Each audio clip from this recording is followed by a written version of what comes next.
because you never know what you'll find. On any given day, Roy Haynes can be spotted doing something like this. Climbing into a dumpster. Well, this is definitely a sight. Diving through trash. And generally, he says, emerging with some sort of treasure. We found so many good things, I wouldn't know where to begin. Clocks, radios, screens for the windows. He doesn't waste much time on embarrassment. Do you get looks as people drive by? Oh, yeah. Here? Sure, but I've gotten over that a long time ago. Well, they're commuting to their jobs, and I haven't worked in 20 years. In fact, he is quite proud of his way of life and the titles he's earned through the years.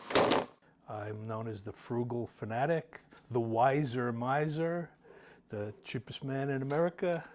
Roy and his wife Lisa live in Huntington, Vermont, where they also operate a nonprofit animal shelter, Save Our Strays. It doesn't pay them a dime, and dog sitting, which they do occasionally, pays only slightly more, but they seem to get by just fine. Economic crisis? I haven't even noticed. How? Well, Roy has mastered the art of being cheap. I don't know how he can change his habits to save anymore. This is the bottle room. Haynes has adopted a number of habits and hobbies that allow him to be frugal and unemployed.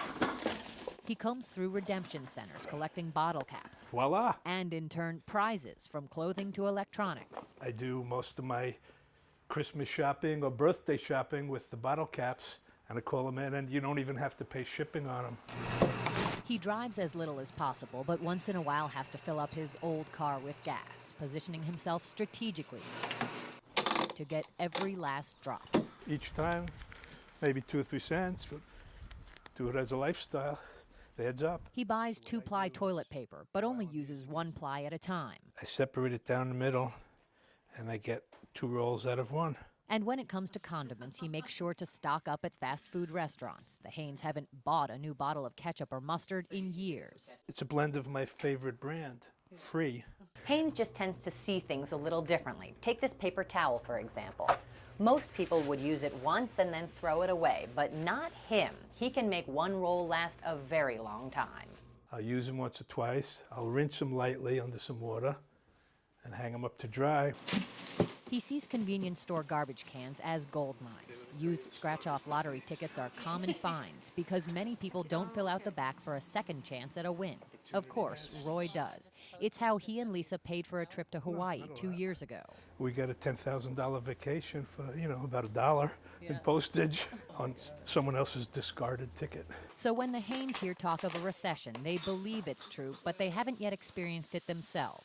My lifestyle is virtually recession-proof. Which makes Roy a popular guy these days. We go down to the little store in the morning, and he's had some of the folks in town that have stopped in just to talk to him about some of the money-saving habits. He says too many people are suffering from, as he calls it, affluenza. The key, he says, is to live as if always in a recession. And if this one sticks around until next winter, he'll be all set.